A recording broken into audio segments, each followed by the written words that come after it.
Okay, I believe we're about a third of the way down. First one line is the Afkel and Nivi Visarti. We're at Toshma. Okay, so let's review a little bit where we are. The Gemara has a very interesting question. I pointed out this on Shabbos. Not one of these questions. It's not very intuitive. You know, you'd think that the classical instance of shane, which literally means tooth, is when the animal eats. The Gemara considers the possibility that pleasurable damage would actually not be in the animal's mouth. It would be outside the animal's mouth. The question is the animal's mouth the domain of the mazik, the aggressor, or the domain of the nizik, the victim? If it's the domain of the aggressor, as soon as the food goes into his mouth, the owner of the aggressing animal is entitled to the claim, what is your food you're doing in my mouth? Which means that shane would always be outside of the mouth. How that happens, sort of the animal rolls over fruit, on top of cement, something like that. Okay. Toshma, the guy instigated a snake. Rabbi Yehudah Mechayev, Yehudah says you're chayev, the rabbi says you're potter. Rabbi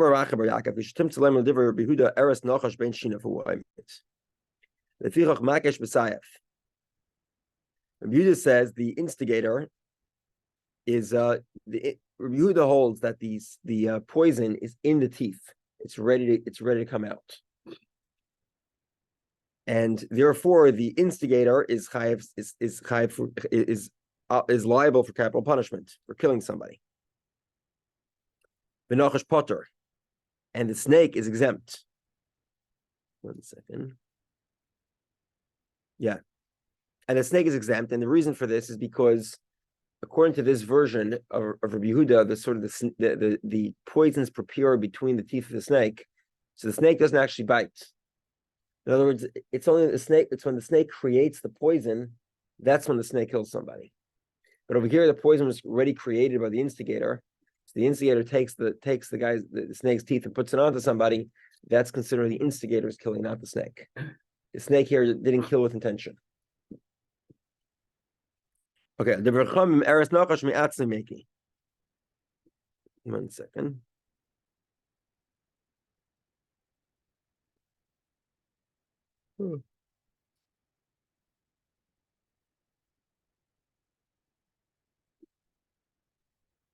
According to the Chachamim, the snake sort of makes the poison as needed, and therefore the snake is killed. Umakesh potter, the instigator is exempt. The iyamit, if you'll say pipar chatzar and zikdami, that the mouth of the animal is the domain of the aggressor. The owner of the aggressing animal can argue to the victim, why was your hand in my snake's mouth? So the Gemara says, this category does not apply with regard to capital punishment. Even if somebody's in your domain, it doesn't give you a right to do what they do in Texas. Shoot first, ask later. Right? You don't have such a right. Just because guys in your property. Okay. There's limitations to the castle doctrine, as they would say in English. When we not the castle doctrine gives more leeway with use of force on private property, specifically deadly force. Yeah. Okay. When we not Tamra, Oregon has a castle doctrine, by the way. When we not Tamra, how do we know this? That with regard to capital punishment, things are different. The Tanya we learned, Hanichnas l'chotzer bal habayas.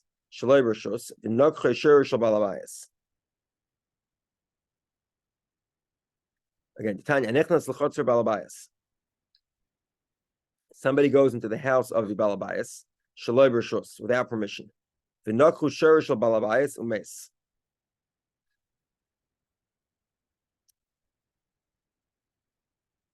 One second.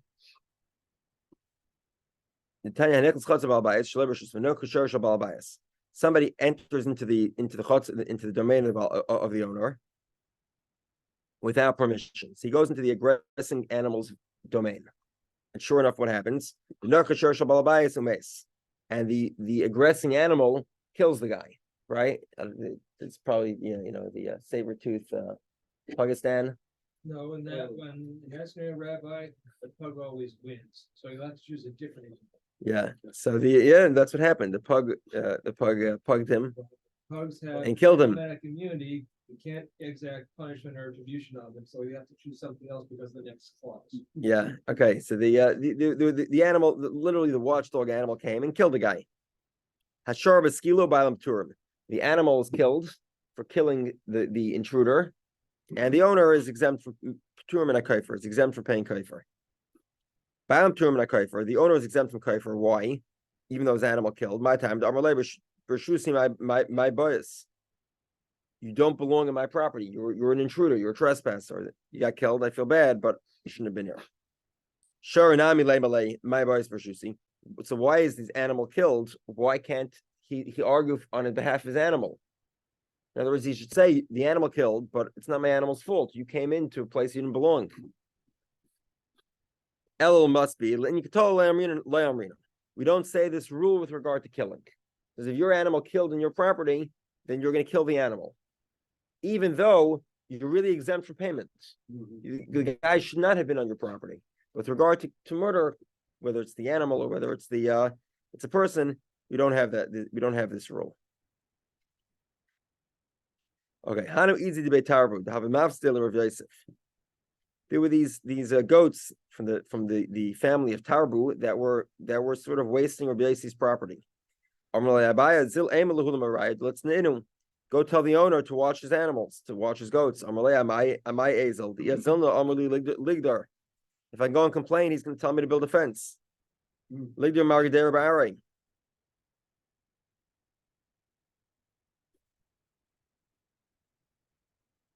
One second. Okay, so Abaye says to him,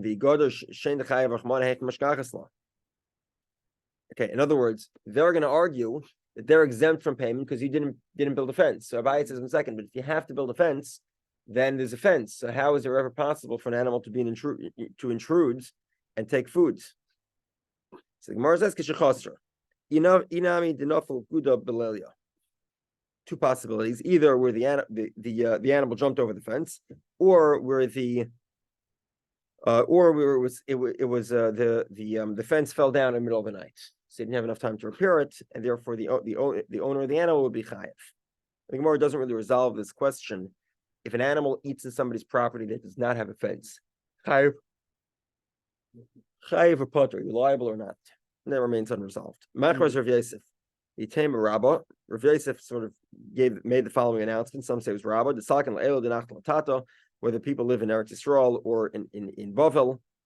Hani Izi de Shuka de Mafsdi. If there are these, they have these goats that are in line to be slaughtered, and they're causing ruckus in the marketplace. They're damaging stuff. You warn the owner 2 or 3 times. Each size. If he listens and takes care of his goats and makes sure they stay in line for the slaughtering and not running around making ruckus, then fine. If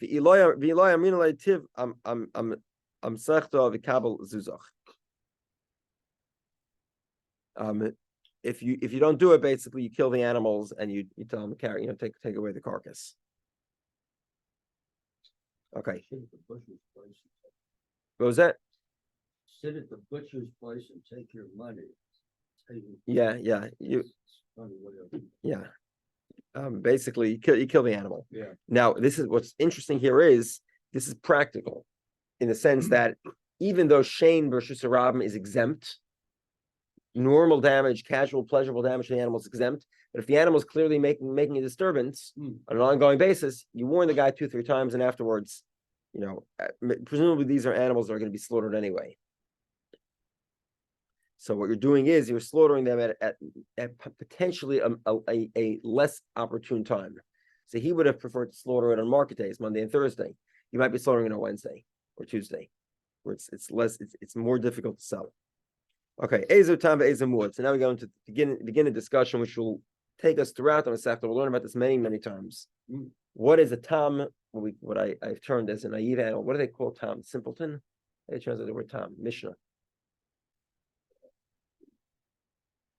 And is a tam is an ordinary animal that has not become muad. Yeah. Okay. Thank you.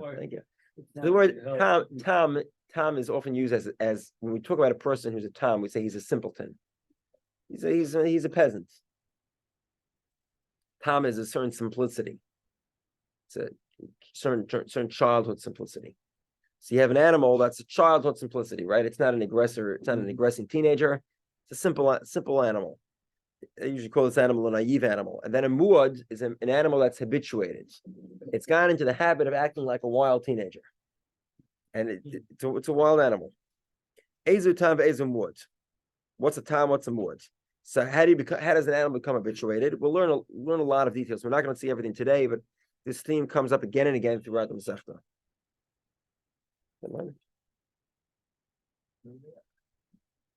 That line, is that yours? I don't know.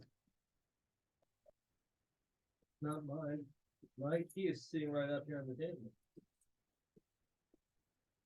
Ian's yours. Is it?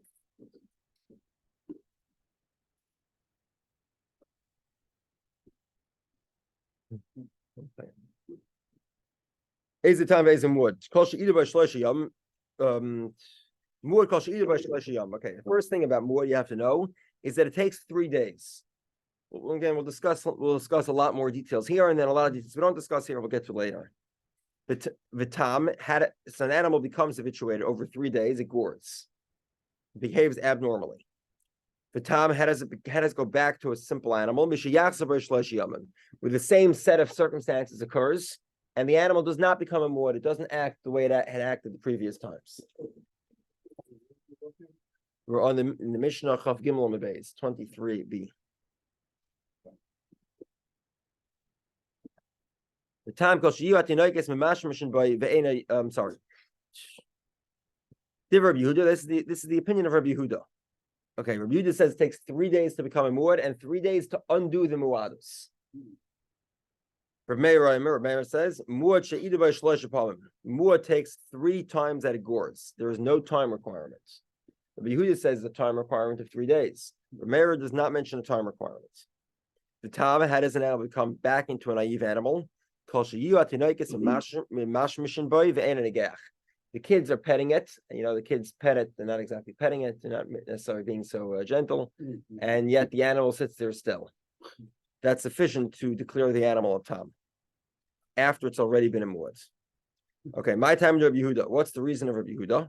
Amar Abaye, when the Torah, Abaye says when the Torah refers to an animal becoming a muad, it says Oinoida, or it was known Kishor Nagachu, because this animal is a goring animal. Mitmol Shilshem. Okay, Tmoil, yesterday, Chad. Mitmol, from yesterday, twice. Shilshem, 3 times. Tilsa, that's the 3rd time. Veloyish Bolov, and then the animal will not be watched. Asan Lenegich Revius is the 4th time the animal becomes a muad. I believe you asked me this question previously. When does the animal become a muad? Is it the 3rd time or is it the 4th time? We'll get to this. We'll get to this in more detail. Fundamentally, the question. Here's another question for you: is a muad a siman or a siba? So let me explain that. You have a fire in the building, right? Everyone runs out of the building. Why do they run out of the building? Why? They don't want to get burned. You'd be correct in presuming that a fire actually pushes people out of a building, right? Mm-hmm. Right. Now, let's say you actually have bouncers that literally push people out. In that case, the bouncers are actually the cause of why you're outside the building, because you were lifted up and you were taken outside, right? But if a guy, by an intelligent agent, that's true. Now, what happens if you look at 5 o'clock? Would you be correct in presuming that the clock has a mechanism that literally picks everybody up and puts them outside the building? No, because the clock doesn't actually evict them from the building. The clock is just an indicator that now it's time to leave. Okay. Right? When we talk about a shara muad, are we saying this animal had the temperament of muad even beforehand? It's just that it took 3 times to indicate to us this was a muad animal, or has it habituated itself? It's become a muad animal. as opposed to what it's apparent. That it's an exactly. Well, we'll get to this. We'll discuss this at a later point. But another key point here is Abaye says, when do you become a muad? 4 times. So 3 times makes you into a muad. And now the 4th time you're actually muad. According to Rava, it's a little different. Rava Amar, Tmol Chad, Mitmol Chad, Rava says that Tmol Mitmol, the fact that the word Mitmol has mem on it, is only indication of one event. Shilshim Trey, it repeated itself. That's twice. V'loyesh Moreno, and he didn't watch it. Ha'idin Chayev. Rava says already the third time you're Chayev. Okay. Fine. For Meir, my time. Okay, so now this is all in Rabbi Yehudah. Rabbi Yehudah requires a separation of days, either 1 or 2 days. I'm sorry, either 2 or 3 days. Right, according to Abaye, it would be 3 days. According to Rava, it would be 2 days, and then the third day would be muads. Rameir does not require days. It's not a requirement for Rameir. All that's needed is the animal actually gore. It could have happened all at once. It could have happened on multiple days. For Rameir, my time. What's the reason for Rameir? The Tanya we learned Rameir. If the animal is goring, every other day, then it still becomes a muad. Surely it becomes a muad if it gores 3 times in one day.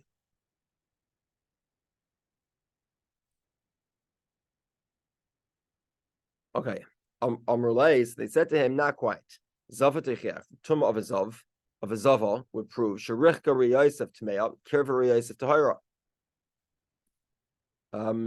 Okay. We are, in order to become a zava, she has to see a flow over 3 days, and if it was seen all the same day, then she does not become tummy. Amar lahen, Sir Mary responded, Harehu Aimer v'zayis tia tumasei b'zayvai tola kosav v'sazav b'riyas v'sazav b'yamim. Okay, we spoke about tumas zav and zav in the past. Tumas zav is identical to tumas nida. Not it's in the sense that the sign, the bodily fluid that's emitted is the same as tumas nida, menstruation. However, with regard to zav is a unique type of seminal emission that's tumah for man, something that that is not clearly identifiable in the modern age. We don't really have tumas zav. Okay, so now what's unique to zav is that zav is dependent on the amount of events that occur, not dependent on days. Zava is dependent on days and requires a certain minimum amount of a flow. Okay. So the Torah specifically says Zav is unique, that it depends on riyos, on events that emissions. And a Zava is dependent on days. So the Gemara says, Zois tells me this. This is a limitation. This and no other. How do we know?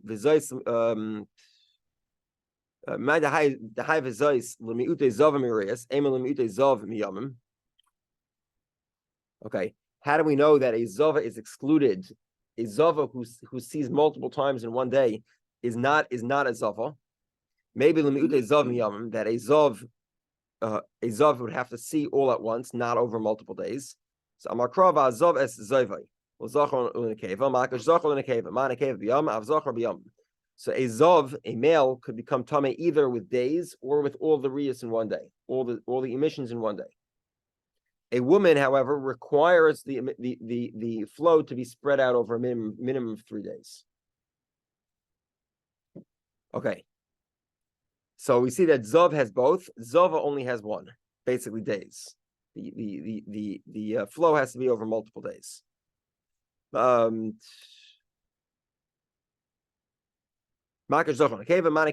Just like a female requires days, a male also requires a minimum of 3 days. So the Gemara says, well, maybe the hekah should be the opposite. Maybe just like a male becomes tummy with 3 emissions, so too in a keva should become tummy if she sees 3 times in one day. So the Gemara says, Amir Achmana Vizais. There's a limitation. The Torah says Vizais, just this. Okay, so basically we have a limitation and an inclusion. Uma Royas. Why are we saying the limitation excludes a female from multiple times in the same day, and the inclusion includes a male over multiple days? Why don't we say the opposite? A female's included if she sees 3 times in one day, and a male's excluded if he doesn't see 3 times in one day, if he sees it over 3 days. So the Gemara says, Koi b'riyas and ma'at riyas. If we're talking about seeing multiple times in the same day. So then the limitation is that event, seeing multiple times in the same day, is limited only to a male, not to a female. However, it's not logical to conclude that would you say that if we're referring to, if the verse is talking about seeing multiple times in the same day, yet it's coming to limit the number of days. In other words, it would be coming to limit that which isn't what it's referring to. No, the specific content, I'll just summarize it very briefly. Okay, the point of the Gemara here, right? The Gemara is saying that if you spread out, if the animal gores every other day, it turns into a muad. So for sure, if it gores all at once, for sure it's a muad. Says the Gemara, there's no proof because we find that distinction by a zava. A zava, if she sees all at once, she's actually not tahar. Tameh. She's not tameh. She's only tameh if she sees multiple times over 3 days. A minimum of 3 times over 3 days. So clearly it is possible that there would be an advantage to spreading something out. And the Gemara's response is no, zava is unique.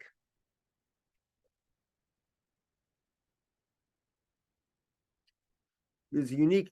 In other words, normally speaking, without the Torah specifically referencing zava, I would think that you're right. If a zava becomes tameh 3 times over 3 days, but by seeing 3 times over 3 days, for sure, if she saw 3 at one day, she'd also become tameh. But there's a specific limitation where we cannot learn zav from zava. We cannot learn zava, from zav. Okay.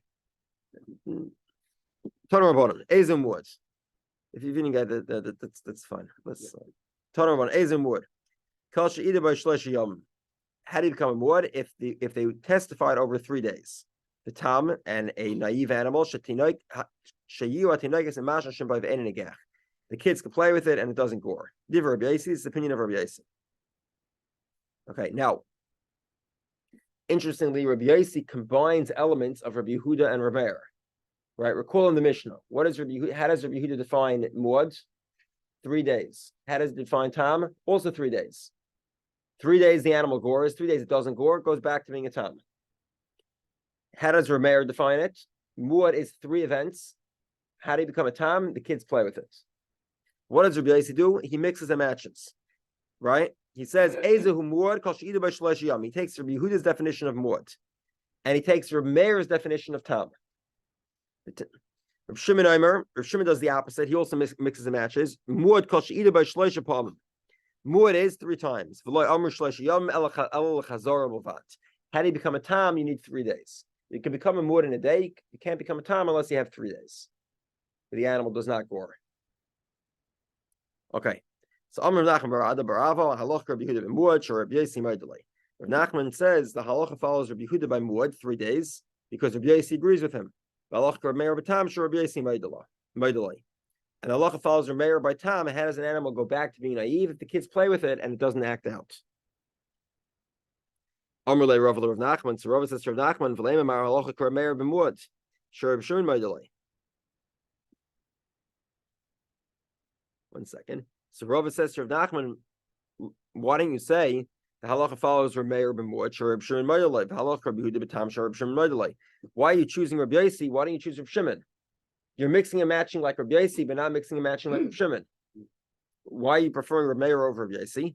Amar Le, not Rabbi Yossi. Says I go with Rabbi Yossi, Rabbi Yossi nimuka yimai, because Rabbi Yossi always has the proofs with him.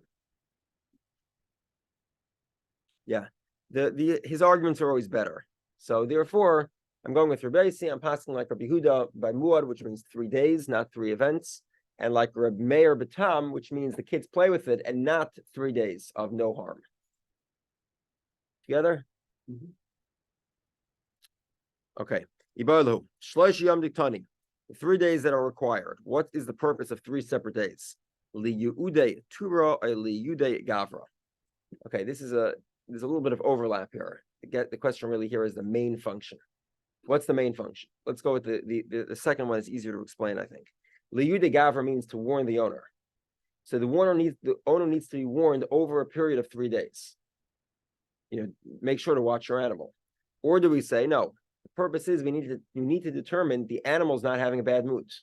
The animal's actually becoming a muad. So the animal needs to have 3 separate events over 3 separate days. The minaf kamina. What would be the difference? For example, the also tilsa kite sadi b'chad yoma. 3 witnesses come all in one day. So all the witnesses show up one day, but they testify about events that occurred over multiple days. Right? So they all come on Thursday. Group 1 says Sunday, group 2 says Monday, group 3 says Tuesday. If the purpose is because maybe the animal had a bad mood one day, so that's why we need 3 days to make sure the animals is a muad, it's habituated. So we have 3 days. If, however, the purpose is to give the owner a chance to make sure to watch his animal, in this case, you didn't give him a chance because you all 3 came in one day. You'd have to wait another 3 days. If you say it's to habituate the animal's a muad, he thinks that now that 1 second.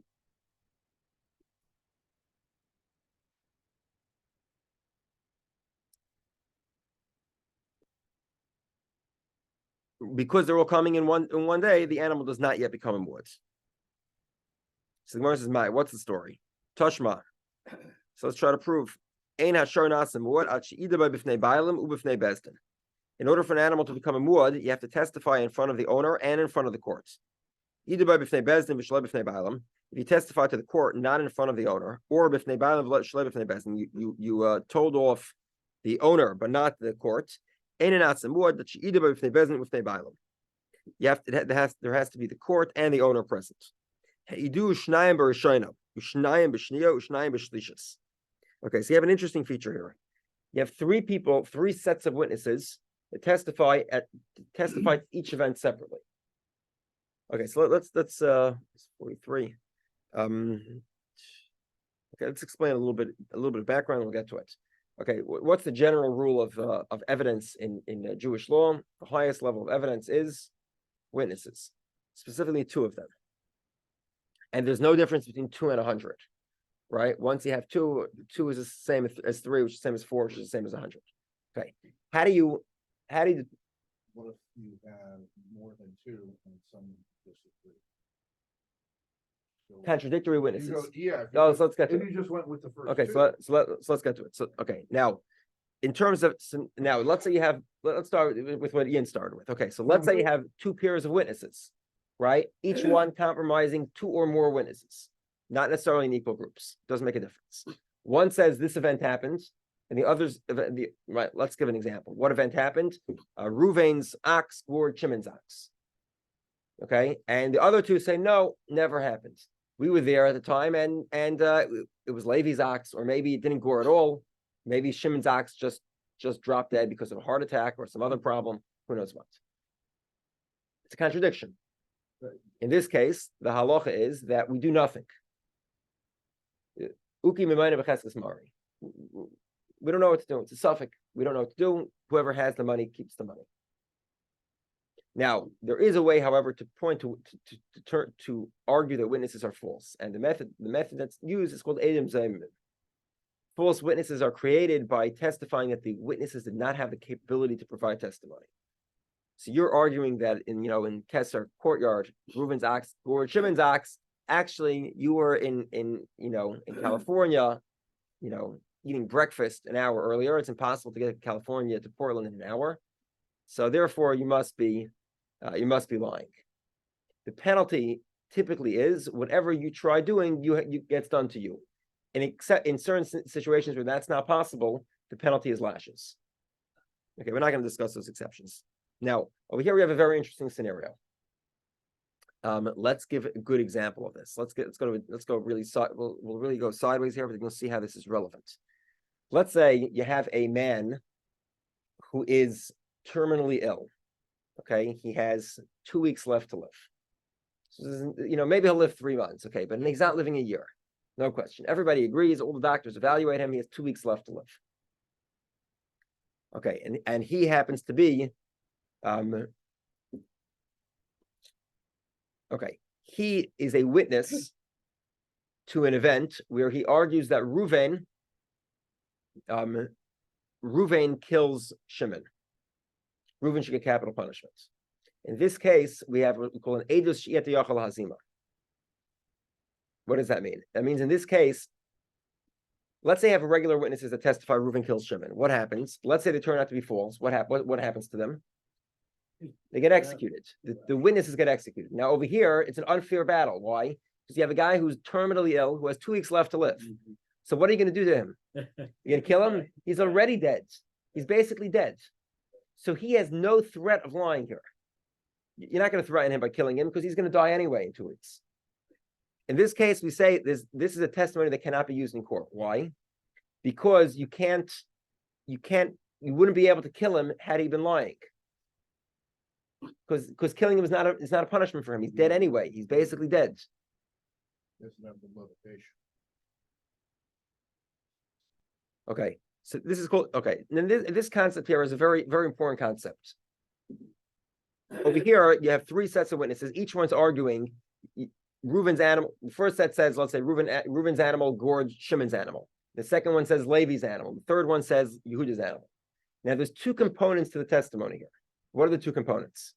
Number 1, Reuven owes Shimon, Levi, and Yehuda half an animal, right? It's Karen. Karen pays Chatzin Ezek, half damages, limited by the maximum value of the aggressing animal. Reuven owes 3 separate people half payments. Fair? Makes sense, right? But there's another thing they're testifying. Collectively, they're making a joint testimony that what? Reuven's animals are muad. You have to establish that first. So now they turn into Edom Zaymim. How do we turn them into Edom Zaymim? We'll see. It's not so easy. So let's see how to do it. Okay, do a Schneiber Shiner, Schneiber Shlish. So testify about Shimon, Levi, and Yehuda. Harekan Shloisha Idias. These are 3 separate testimonies. He owes half payment to each one, right? To Shimon, Levi, and Yehuda. Vehein Edus Achas Lahazama, but they're one testimony as it pertains to false witnesses. In other words, when it comes to trying to make the animal not a muad, you need to invalidate all 3 of them, right? In other words, let's say the guy does so we determine the animal's a muad. Then it goes ahead and let's say it damages a 4th animal, very expensive animal, very large payment. And one set of witnesses comes and says, witness peer number 3, we're not here. Turns out the animal isn't a muad, right? Because only 2 sets of witnesses. So actually the payment for this very expensive, county fair winning animal is going to be limited by the maximum value of the aggressing animal, half payment. Half payment limited by the maximum value of the aggressing animal. Okay, now those witnesses, they were trying to do 2 things. They were trying to make you pay full payment, half payment on the third witness was trying to make a half payment for Yehuda, right? And they were also making the animal into a muad. But by invalidating their witnesses, you can't say they turned them into a muad because they turned them into a muad only in combination with the other 2 witnesses. So actually, right? Yeah. So they don't need to pay that extra payment as a penalty, unless all 3 of them are actually liars, in which case all 3 of them split the difference in payment between a muad and a tam of the 4th animal. We together? Mm-hmm. Okay. Okay. Nimtzis Kavrishon is a memes. Harikan shtei. 1 second. Hold on. Okay. Nimtzis Kavrishon is a memes. The first witnesses were false, right? They could not have been present. Harikan shtei idis v'hu poter v'heim pturin. They're both nobody has to pay for the difference in muad. Nimtzis Kachni is a memes. Harikan edis achas v'hu poter v'heim pturin. There are 2 of them are lying. So then, still the same story, right? They do not have to pay for the difference of muad versus tam payment for that 4th animal. Nims is kat shlishus ememes. If it turns out, however, that all 3 of them are liars, kulan chayavin. All 3 of them share the difference in payments. You do to them what they wanted to do to him. Okay. Now, you did to a shopper. 1 second. Okay. Now, if the purpose of 3 witnesses over 3 days is to make the animal, if the purpose of the 3 times over 3 days is to make the animal into a muad animal, in other words, because we need to make sure this isn't some freak incident, the animal went crazy one day. We need to make sure the animal is actually habituated. So now we have a very simple resolution. How do we explain this, Bryce? It's very simple. all three of them showed up at the same time and the same day. And they all knew of each other coming. So they all knew that they are participating in two sets of testimonies. Not really two sets, but there's two outcomes to their testimony. Outcome number one, half payment, one for Shimon, one for Levi, one for Yehudah, right? Together? And a third muad for each of them. Now the animal is a full muad.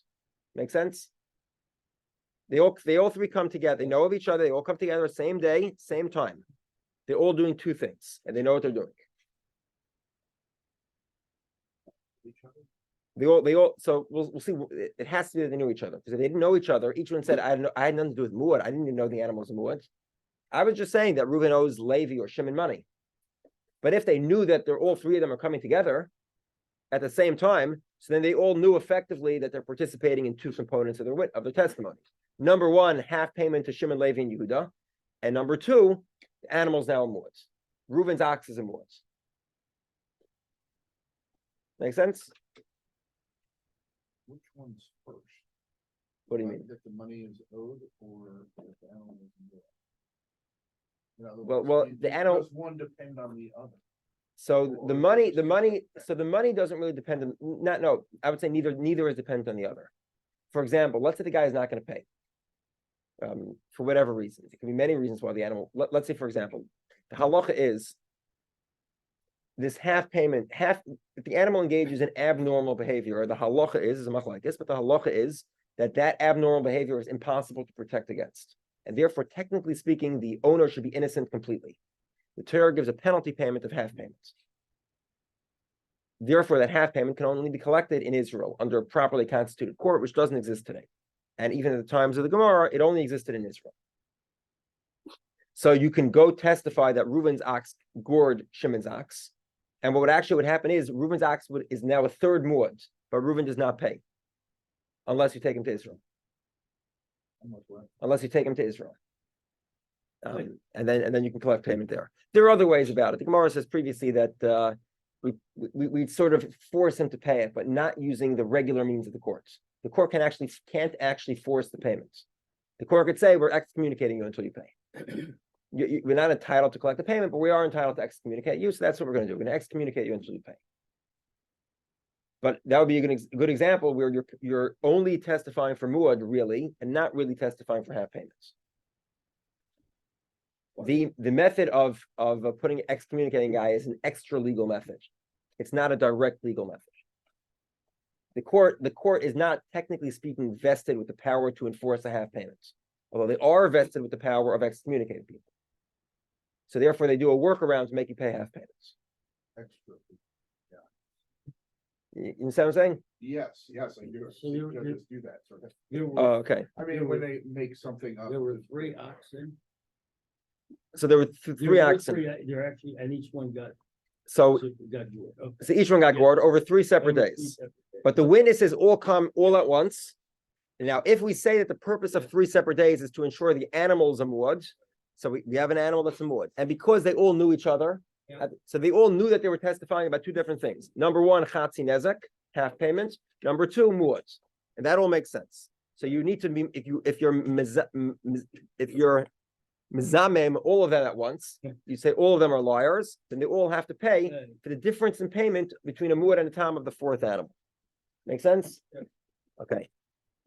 However, Aliyah Yudei Gavra, top of 24b, first line. Aliyah Yudei Gavra, but if you say the purpose of this is to make the person into a muad, in other words, this is about the owner, not about the animal. So then it must be that they came over 3 separate days, right? Because the purpose is to warn the owner, not the animal, right? So they're warning the owner each on a different day. The first guy says, look, I was talking about half payment. I had no clue that another guy would come a day later. How was I supposed to know? I wasn't testifying about what I was only testifying about half payments. So even if you're mizamim all of them, each one could say, I had nothing to do with muads. It's nothing to do with me. Okay, so Amar Vashi, Amrisa l'shmaitz kamed of Kahana. I said this to Rav Kahana. Amar Li, he said, is it better if we talk about making the animal into a muad.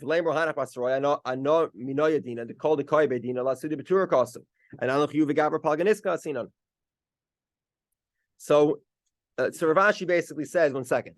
Technically speaking, this argument that each one could say that I didn't know that this animal was becoming a muad, I was only talking about half payment. This could be true if we're turning the animal into a muad as well. Now, I sort of gave you the answer to this, which is that they all came at the same time and they all knew of each other. So therefore, if the animal is becoming a muad, then it does make sense. They all knew that they were coming at the same time. So this brisa could make sense. So the Gemara says, "You come around Ramuzi." Rav Ashi Amar Kishabo Ritzufin. Another possibility is they all came one after another. Effectively, they all knew each other. So the first version, they sort of conspirated with each other, and in the second version, they all came one after another, so they all knew of each other. Ravina Amar Makir and Balashar. 1 second.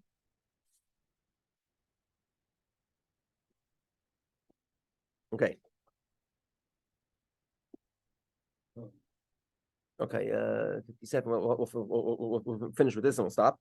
Ravina says we can resolve this even according to the other interpretation. What happened? Makir and Balashar ve'ein Makir and Asashar. Okay, what happened? They knew that the guy has a wild ox. They weren't sure which ox it was. So how are they turning him into a muad? You have a wild animal in your flock. So they all knew that it was an animal. They all knew it was the same animal, but they weren't sure which animal it was. So let's say, for example, how is this possible? One animal gored 3 times, and then it got mixed into the flock. So, and we don't know which it is now. And you can't pay half payment. Why? Because half payment is limited by the maximum value of the aggressing animal, which is which one? Who knows? Nobody knows. Can't identify it. So what's the purpose of their testimony? To make him a muad. And therefore, it is possible, even if they're coming to warn, just for the owner. On the other hand, It's a so, but basically, what they're saying is, look, you got a wild animal. Watch the whole flock. We don't know which one it is, but we know it's only one. It's the same one, but we don't know which it is. So watch everybody. there's a muad in there somewhere. We don't know which one it is, so we can't do it. So we So we accept So that we can identify. exactly. And now we could say that if we could figure out that one what is going to be the one to gore again, we'll say that you have a muad here and you have to pay full payment. So now if we were mizamim all of them at once, then they'll all have to pay the difference between the tam and muad payments. Got that, Jules? Okay, a little bit difficult. Okay. Yeah. Well,